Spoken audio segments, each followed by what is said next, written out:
And welcome back to Survivor 42 and 42. I just finished Survivor Season 18 Tocantins. Great season, great cast. I have in my notes that it's just a more strategic version of Gabon, all the way down to the exotic location, which leads to like a lot of very fun challenges, a lot of very fun scenery. But I feel like this cast was way more strategic and equally as chaotic as the Gabon cast. We are joined today by Cindi, friend of the channel, Cindi. Cindi, what makes this season, in your opinion, so great or good? Why did you want to come on this episode? So there is this individual in this season, and his name is Tyson Apostle, and I am obsessed with him. He is perfection, TV gold. Everything about him is amazing. Also podcast gold if you listen to his podcast. Also gold on the challenge. Go watch him on the challenge. Always watch everything and listen to everything Tyson's ever done. He tweeted at me once. Great. But also beyond Tyson, because we will come back to that, I am sure. Yes. Beyond Tyson, I also am a really big Stephen Fishback stan. I think that Steven played in a pretty strategic game in a season that I don't think there were that many thinkers. I think there were quite a few emotional players. And I just can relate to both Tyson and Steven in such like distinct ways that because they're not similar people, but I feel as though I am the love child of them. Not really, but I do shit the bed in anything physical. So I got you there, Steven. Steven won an immunity. My favorite immunity win ever, because I also cannot do a balance beam, but I also can memorize a phone number.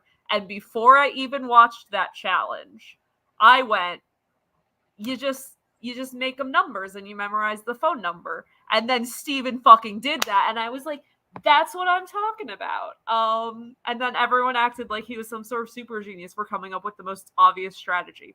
Yeah, it's not his fault that he was going up against no offense to hairdressers, but a hairdresser and someone from the South.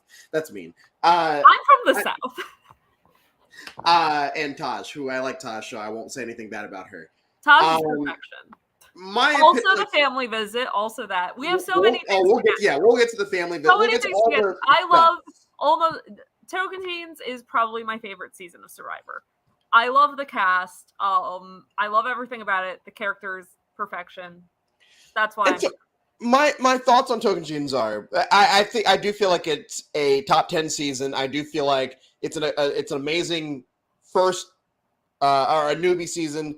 I do enjoy everything about it, and it flows very fast. It's one of the last seasons where we only get 16 players, so it flows very well. And the characters, we get, I believe, 4 people from this season that come back later on, and I do think that with one maybe obvious exception, they brought back the right people. Oh, actually, not exception, the other word. Exclusion, they've brought back the right people. I do feel like Taj should have been brought back, but the rumor mill is, we'll get to that. But I do feel like Tyson, Coach, JT, and Steven are the people you do want to bring back. It's not really an issue. It's more of a positive to this season is for a few of them, it's their best version of those people. So when we go Steven, I prefer Steven in this season over his anti-Joe boner in Cambodia, even though I am also anti-Joe.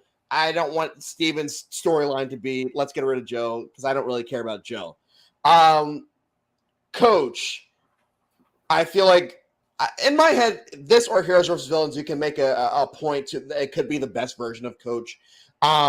Here, he's portrayed more as a character, a goofy character that you're supposed to laugh at, so it's fun. Heroes vs. Villains, he doesn't outstay his welcome, so it's fine. He goes away before I start to hate him. And then South Pacific, I feel like everyone kind of agreed that's the worst version of Coach. And I'll go down that road later of why I think that might be the real Coach.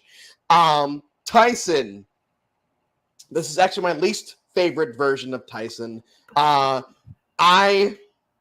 kind of compared Tyson this season to Clay Jordan from Thailand. That's my Thailand reference for the episode, where they have very funny confessionals. I just don't like the things that they are saying, and I feel bad for laughing at them.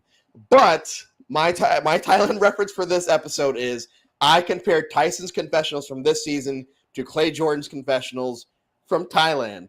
But I feel like I have to leave. Actually, I no longer am a part of this podcast. But we get better Tyson in Blood versus Water. We get great Tyson here. We get great Tyson in Blood versus Water, and then finally, JT. Obviously, this is the best version of JT, and I feel like, and we'll go right into this. I feel like because he won the season, they had to portray him in a light where he's not shown as a bumpkin or like a fool almost. And that's something that is not the case. What is so funny? We are going to fight so much in this podcast. That's fine.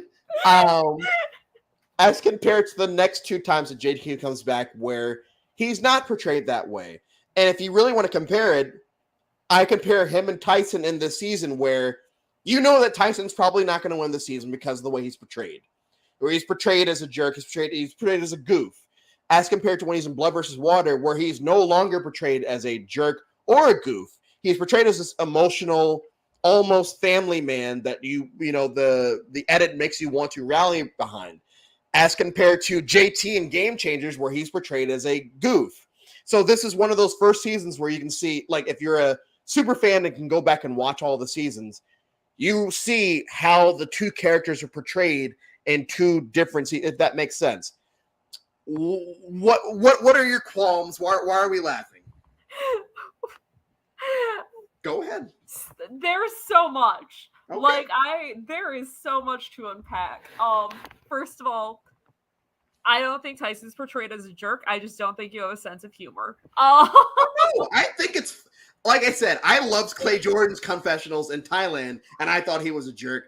I feel like there's a distinct difference. You can tell Tyson is making jokes. Yeah, I feel like Clay was making jokes.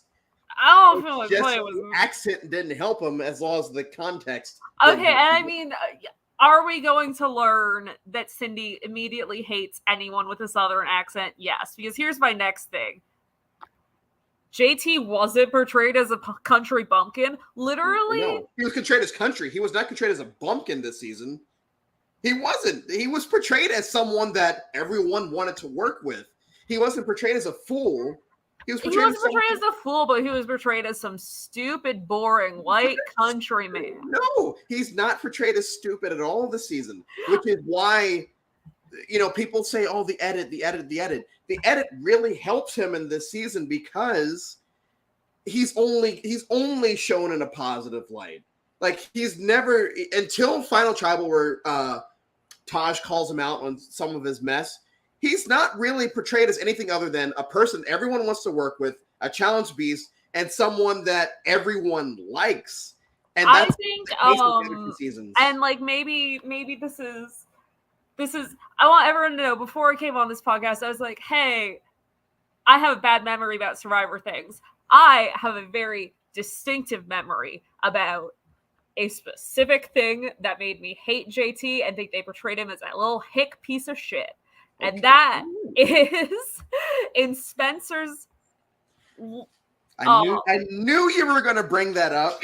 Yeah. Okay, so we have an entire episode where Spencer was, because of it's the first episode where we get like Spencer backstory.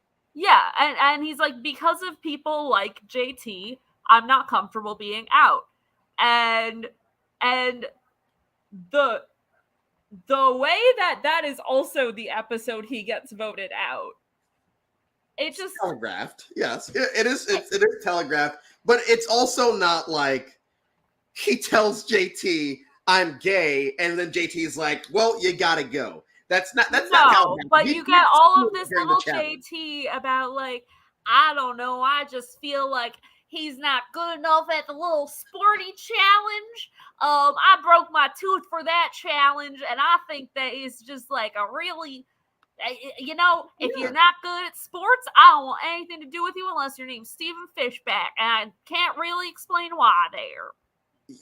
Yeah, but I don't feel like, as compared to almost everyone else that makes the merge, if that's the most negative content that JT is getting, I feel like he's doing all right for himself in this season as far as an edit is concerned. And I feel like this is going to be the topic of discussion for most of this episode is the edit.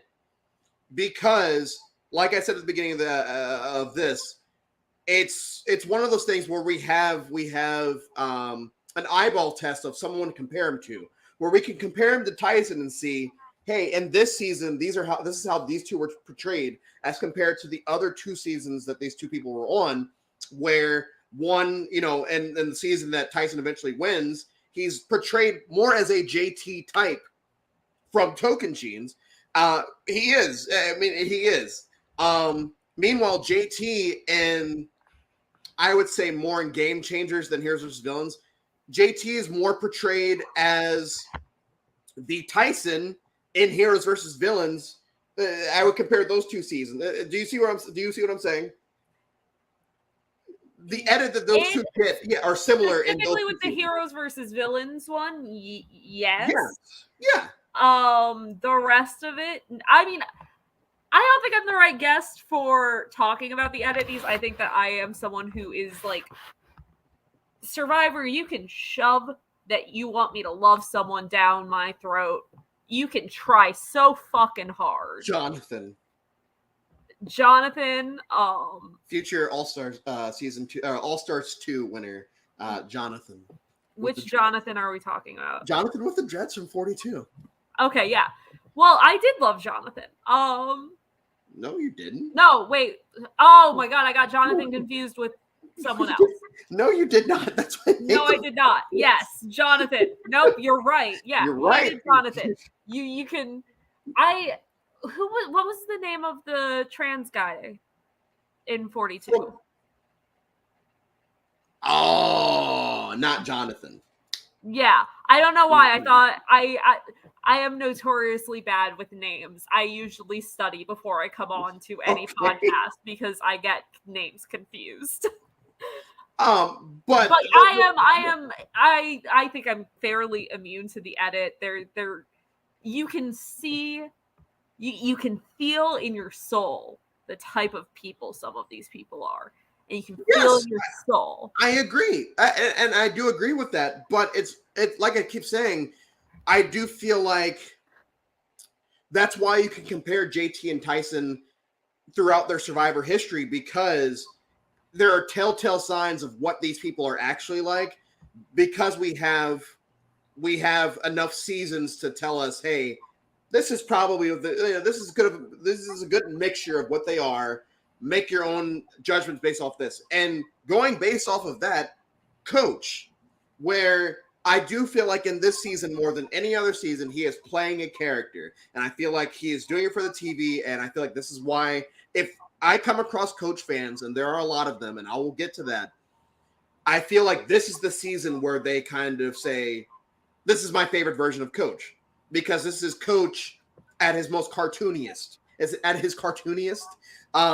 Heroes versus Villains, he's fine. South Pacific, I actually feel like is what Coach actually is in real life, because at this point he doesn't have to play the cartoon character anymore, because everyone knows that character, and now he's actually trying to win. So in that situation, I feel like what we get in South Pacific, which we will talk about Tuesday-ish, I feel like that's the most accurate portrayal of Coach of the 3 seasons. Thoughts? I think it's very interesting because in Heroes versus Villains, because you have the iconic scene of Tyson talking to Coach, and Coach is like, I don't get why people don't take me seriously. And Tyson gives him his little You gotta stop wearing feathers in your hair and telling your story. Yeah, just stop being yourself. That's why people don't take you seriously. But in a very nice way. But like everything about you in a very Tyson way. Yeah. But so to me, that sort of lends to a question of like, is Coach doing a character? Because he seemed legitimately upset that people weren't taking him seriously. So if he is putting on this character that I think is quite similar in both Tocantins and Heroes versus Villains, if this is all a facade, I don't think he would have been that upset. I think it's like, if it's a facade and people aren't taking your clown facade seriously, you're kind of like, well, yeah, because I'm being a clown. Well, my opinion of that is I think like we weren't shown everything. Obviously, we weren't shown everything from that tribal. I feel like Sandra really tore into him because that's what he was upset about. It was like Sandra called me out and blah blah blah, and Coach just took the lie detector test in the reunion. So I'm just pointing that out because apparently it's accurate. Apparently he's not lying about being kidnapped in the Amazon and beaten by little people with clubs. It's all the truth. Having said that, I think it's all bullshit. I think that most people kind of assume that it's all bullshit. And the wild thing about it is, and I'm going to talk about Coach fans right now, is that I know a lot of people that are unironically Coach fans. They think that he's a great player, not a great character. He is a fun character to watch, but they think he's a great player. They think that he's one of the only players that actually, that's why I keep saying non-ironically, they think that he's actually one of the most honest players, this, that, and the other. It's like, is it because he says that? Because if you just watch even an episode of the season, you realize that he's contradicting everything that he says. I'm an honest player, but I'm going to lie to Sierra about potentially getting this Timbura Alliance back together. No one's ever played the game like me. No one's ever played with as much honor and integrity. It's like, yeah, that's not true. This is clearly not true. But there is a large portion of the cesspool known as Survivor Reddit, especially, that like Coach as a player and believe in Coach as this almighty, honest player, which is just wild to me. I'm going to say that I don't take anything anyone says on Reddit seriously. Reddit, please hear this. Please make a little Cindi sucks post. I appreciate the attention because I think you're all just kind of like maybe one person somewhere thinks that I want to talk to you. Coach fans who believe everything that Denson just said with your whole heart. I just want to talk to you. I want to talk to you about Coach. I want to talk to you about what's going on with you? Like, how are you doing? What have you have you seen a therapist? Like, do you need to talk to someone? Are you okay? And that's why I always thought it was an ironic like I like certain players from Survivor. Ironically, Coach is not one of them. So I thought when I was encountering these people, I thought that's really what it was. They're like, you think that he's, wink, wink. And it's like, no, like, actually, it's like, you have to be you're either a casual or you're fucking with me. That's the only two things that would make it make sense. But all of that is to say, so you think that what we get here is more of the real Coach than in South Pacific? How many years took place between here and South Pacific? Because I think this is season 18. South Pacific is 23, so 5 years. 3-ish. No, like 2-3-ish. 2-3. Okay. Oh yeah, there's 2 a year. I'm an idiot. No, you're not. I think 2 to 3 years is enough that you can sort of change and grow as an individual. I don't think that this is like I think that Coach exaggerated a lot of things for TV here. Yes. Obviously, but I don't think that his core of him, I think that he truly believed that he wanted, the strong to be together. I think he truly believed he wanted this, that, and the other, and the most honest and the integrity and all that. Yeah, he truly believed all of that. And then he sort of probably played up some of the I was kidnapped things. Well, Brendan tries to call him out on shit. Like, how did you even get there? He's like, oh, they paid for me to get there or whatever. It's like, oh, all right. Like, what? Do your thing, coach. Yeah, and I think that not just seeing himself portrayed on TV like that, but also the little Tyson talk and heroes versus villains. I think between those two things that he kind of like had a little bit of a self-realization thing and sort of did grow as a person to be more like the South Pacific coach. Like, yeah. I think he had parts of that in him, but I think that he is one of the people that we most authentically see growth more so than edit. I think we authentically see his development as a human. For the worst. What? For the worst? I mean, I would.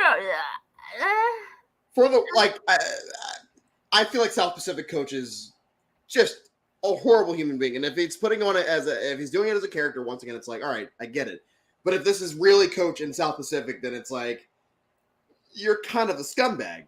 Like, I just feel like in that moment, you're taking advantage of this 19-year-old kid who's already fucked up, and you're just making it way worse with your religious stuffs.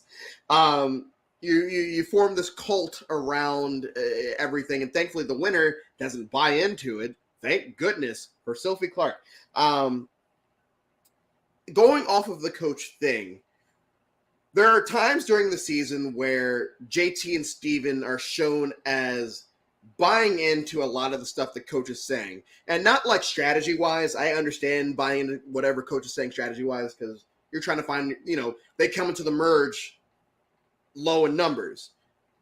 My thing is, especially in the penultimate episode, the martyr approach, during the when he comes back from exile and he has the cane and they do the challenge and he collapses, and Steven and JT are like trying to console this man while Aaron and Taj, the smart people, in my opinion, kind of sit there and realize this is what's actually going on. This guy's a fool, rolling their eyes, this, that, and the other. Do you think that JT and Steven actually bought into the coach that we were getting, whether it was real or not, coach that we were getting, or do you think that was potentially like jury management? I think that JT isn't smart enough for jury management. So that clearly is not true. That's not true, but I don't think that JT purposefully managed the jury. I don't think that any of that was purposeful. I think that people liked him. And I think that he is probably quite the likable person if you have a certain personality and you don't hate everyone from the South with a stupid Southern accent. Like, he's probably quite likable. Cindi is from the South, everyone. This is not just like us just bashing people from the South. All right. I am from the South. Just want to let everyone know we're not shitting on people from the South. Well, I will shit on Southern accents. And I will shit on some people from the South. But I am from the South. I don't live there anymore, if you can't tell. But yeah, I think that if you are the type of person who like can look past the accent and what I associate the accent with, and I think that JT is probably a really nice guy, and I don't think it's hard to be a nice guy and just accidentally do good jury management. And that's honestly how I see JT as a winner. Southern charm. It's Southern charm. Yeah, I don't see him like actively making an effort to jury manage. I see him just being like, yeah, man, I do my I don't know. I don't know how to do Southern from the South. Why is he talking like that? I don't know. He was high from the South. Well, no. So, but a real question, and put all of your biases aside for a second. Do you think that Steven and JT actually believed the coach character, or do you think they were just kind of playing into it? And that's the thing. I think JT believed it. I don't think Steven believed it. I think Steven is very bad at jury management. He knows what it is. He's just not particularly great at it. And I think Steven was trying to do jury management in that moment. Okay. All right. Moving on to something totally different, because this is a wrap on the Exile Island seasons. We started in Panama, and 6 seasons later, we're ending it here in Tocantins. Do you feel like the Exile Island twist throughout the 6 seasons? I'm hoping I'm getting my math right. I hope I'm not forgetting something. But throughout those 6 seasons, do you think that Exile Island played its role well, or do you feel like those seasons would have been good or bad if you had removed it? Or, do you think that, you know what I'm asking? Yeah. I think that in general, I don't particularly care for Exile Island. My exception is Tocantins, actually. I think that the Exile Island Alliance is a very interesting little part to the pre-merge. That doesn't work. No, it doesn't work. It doesn't work. It's sad that it doesn't work. Yeah, it's sad it doesn't work, but gives you that like the pre-merge, you're like, oh my god, look at these people actually trying to form an alliance on Exile Island. They're gonna get these idols, they're gonna work together come merge. It's gonna be so good and so amazing, and it all falls apart. It's very funny to watch, and I think it adds a huge amount in this season.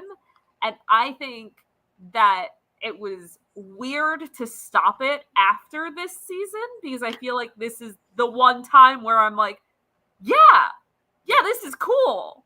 That is exactly what I was going to say, where I think that Exile Island, depending on the season, works really well, or sometimes it doesn't. I think it worked well in Panama. I think it worked well in Cook Islands because I don't like Candace. I think it worked well in Micronesia because it led to a lot of fun moments. Gabon, we get the Sugar Shack, fine, whatever. But I think that people finally utilize, and I think that's one of the reasons that they had 2 people go this time. They wanted people to potentially utilize the fact that people were, they were there together. And it's wild that that's where they put the kibosh on that twist, because we were starting to get signs of what Exile Island could be. And then Exile Island takes a break, or not even a break, it just goes away, and they decide the better option is to do Redemption Island, which, not looking forward to 2 of those 3 seasons, but I feel like they went in the wrong direction with their islands, with their islands. I think that if they had just stuck with Exile Island, maybe, go away for a little bit and then bring it back around 22, 23, I feel like people would have latched on to what Brendan and Taj were trying to do. And they would have done it sneakier. I feel like it was so obvious. Like it would have worked. Instead, especially because, with them recruiting players, most of them wouldn't have seen Tocantins and not known what to do. But instead, we get this Redemption Island twist, which I don't want to go too far into because I sadly have to talk about it next week twice. But then from there, we get Edge of Extinction. And it's like, I feel like they had the perfect thing with Exile Island because it doesn't take too much away from the game. It takes away screen time, but like these people haven't been voted out.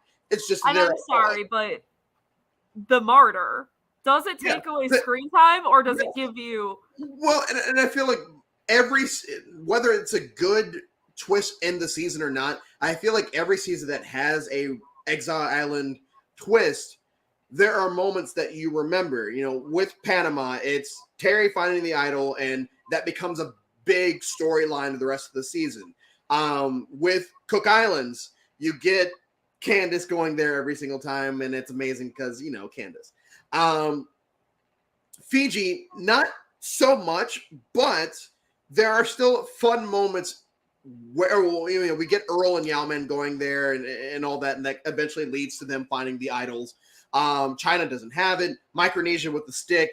Gabon, as far as like Exile Island, it sucks, but we get the Sugar Shack, which is something that people still talk about. The Sugar Shack is a thing in Survivor, I guess, folklore. We're going to go with folklore.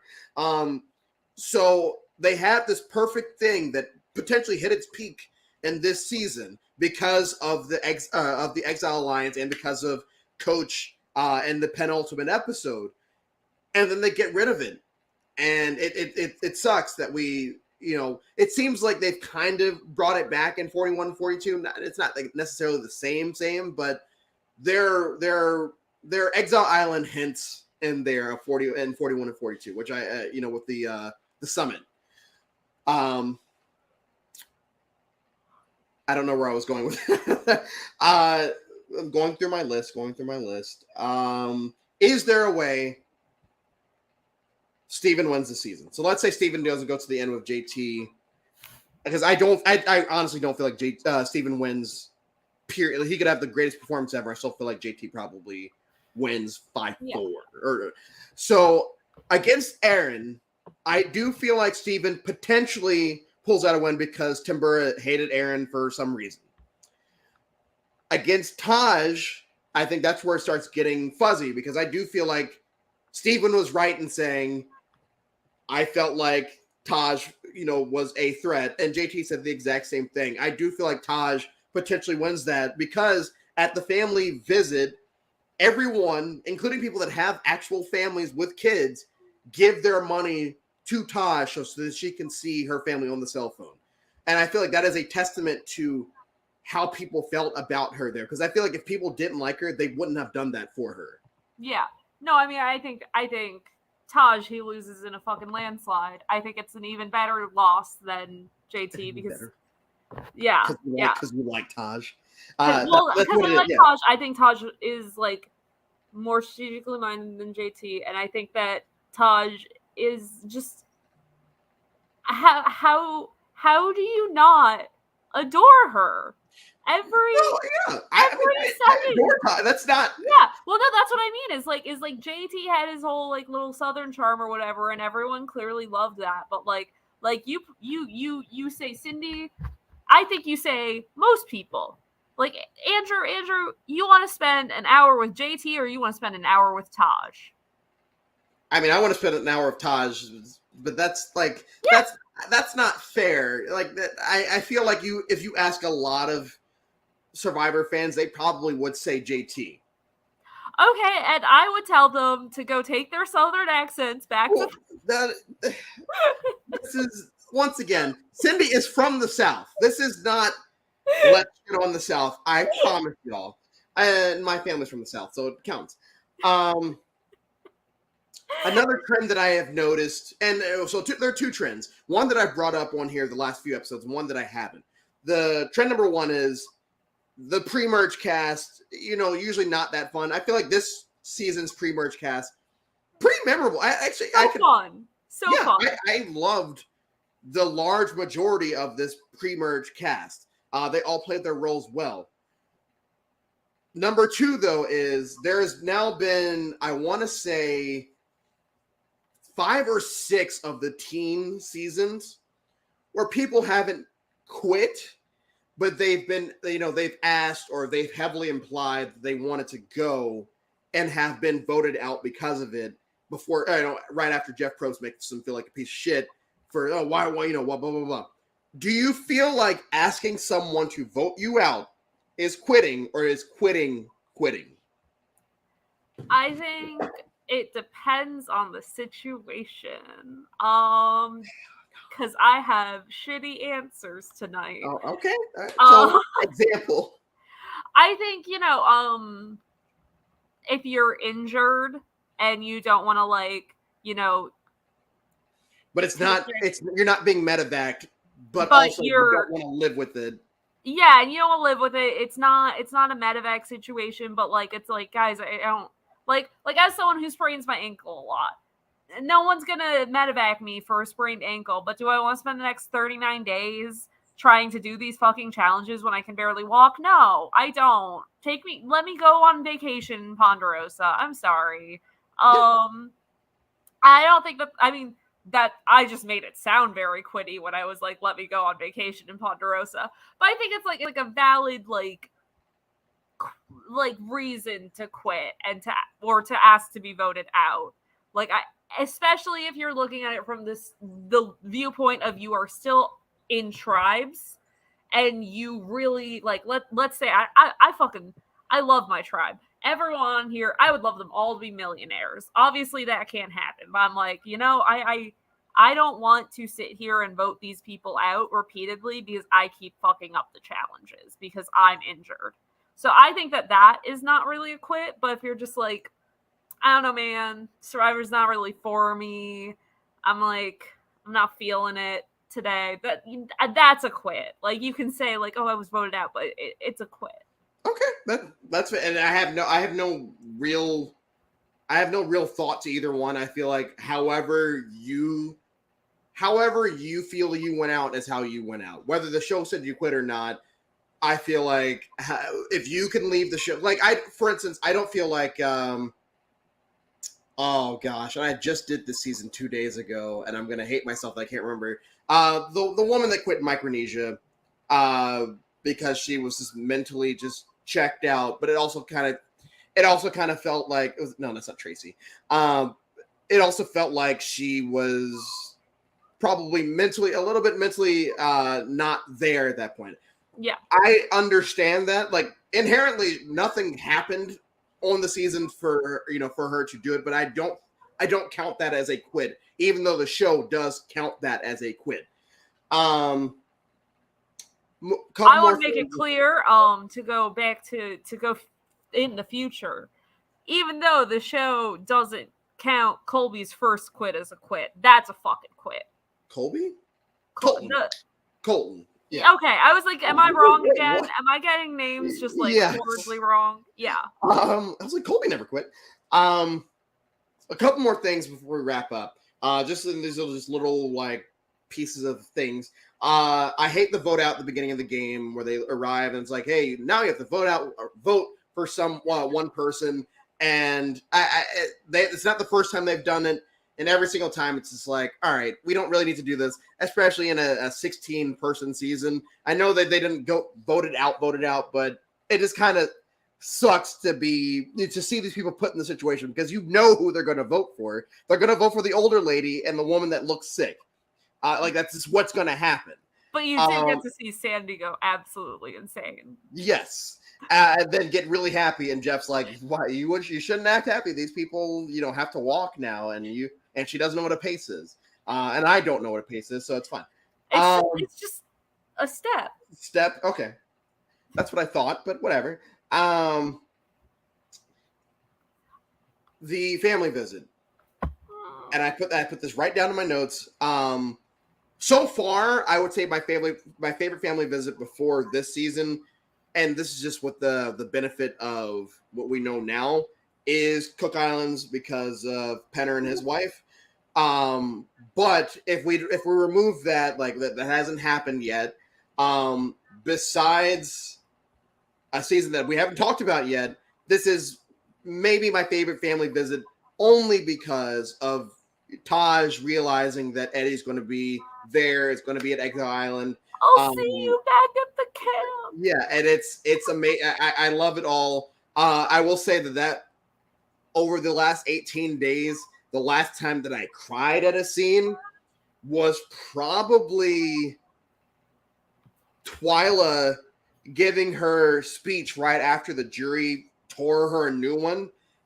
I felt so horrible for Twyla that I started to tear up. And I think since then, this is my moment where I started to tear up again. I don't know why it was such a big gap, but I loved watching her reaction in this moment, Taj's reaction in the moment. And like, you can't like, for me, it's the entire buildup, right? It's the, everyone giving her the money. Giving her the money. And then she's like sitting there sobbing to Jeff Probst, trying to give him all of the money. And he's like, no one else is bidding. I only need $20. Yeah, like, and she's like, okay. And then she gets to see it, and they're just like so cute and happy, and they're like, yay, go Taj, or whatever. And she's just like sobbing. And then Jeff's like, she's got the $20 stuck to her arm. Yeah, and you get your little like, Jeff's like, oh, see you back at the camp. And then she just, she's like, oh, and Jeff's like, I think you might have missed something. And she's like, I'll see you back at the camp. And she rips his arm off, and it is. Yeah, it's amazing. And the last thing, and I should have went in opposite order with this, but in my notes I had Steven went to the Amanda Kimmel School of shitting the bed at Final Four. So basically, at Final Four, he's saying a lot of things that he probably should not be saying in the moment that I feel like really turned off Taj, really turned off a lot of the jury, and really I won't say turned off Aaron because I feel like Aaron kind of just knows what's going on. But I feel like in that Final Four moment and in the Final three moment where he is a little cagey on if he would have brought JT to the final is what inevitably puts the nail in the coffin of you're losing. Because I do feel like if he had done well at 4 and 3 as far as tribals were concerned, he pulls in a few votes at Final Tribal. I feel like because of how he beat around the bush and like got offended at points, I feel like people weren't looking for that. And the fact that he showed that, I feel like really screwed him. And I, when I get to Cambodia, I really love his little moments where he gives the little moment where he gave a confession where he cried and basically said, I feel like I don't want to have to go through this again of, being next to the golden boy. And I understand his storyline that season. And I feel like this is a lot of the PTSD that we hear a lot about with a lot of these players where they just, the game happens and they go home and everyone says this stuff. And, Michelle Fitzgerald talks about it in Wars of War, where he has this, the rest of his life of you went to the end with the golden boy and you lost. I feel like this is the beginnings of this because of how he's performing at 4 and 3. I know Steven's your boy. So before we bounce, do you as non-biased as possible, do you think that Steven could have gone about those things a different type of way to potentially not win, but feel better about the loss? Yeah, I mean, I think like for me, the biggest shitting of the bed was always I don't remember the 4 vote that well. I'm gonna be honest. I didn't get that far when I was trying to. We're that Taj went home. I know that, but I don't remember like. Oh, you were okay. The details surrounding it. Okay. But the final 3 vote I've always thought was to me the biggest like, and the caginess of would you have taken JT to the end? It's like yeah.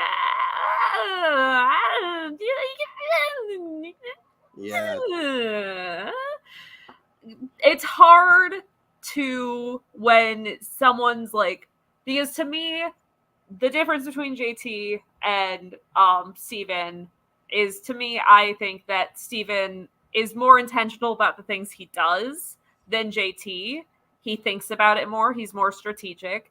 And I think often if you think a lot, you're less likable. So I don't think he's as like friendly. I say this as someone who thinks a lot. Sorry, smart people. We're not very fun. But so I think that like by like just not committing to an answer on that, I think that he completely negates any ability to claim a strong strategic I was intentional game.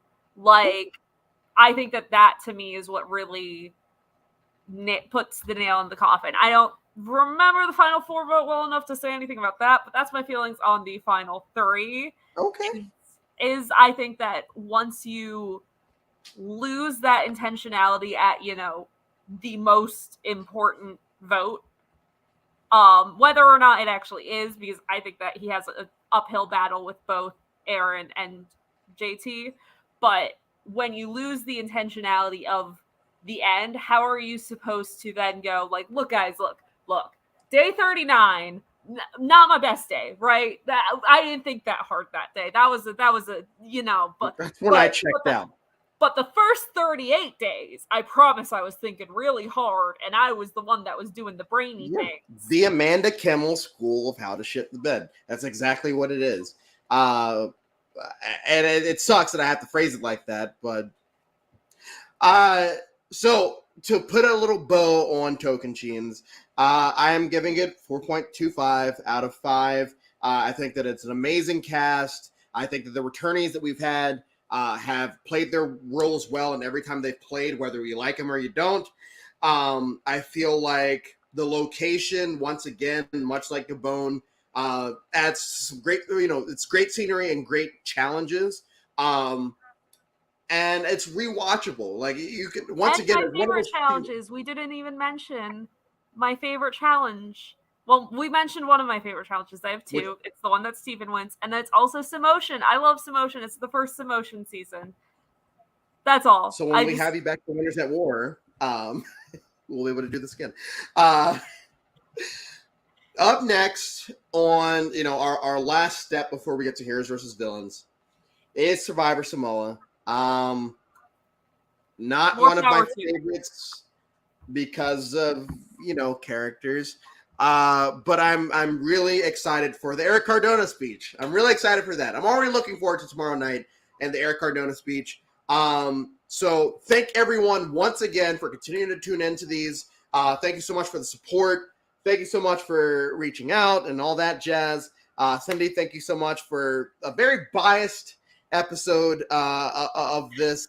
Did you expect me to come on here unbiased? Have I ever come on here unbiased? Cindy's from the South, so it's fine that she was saying the things that she did.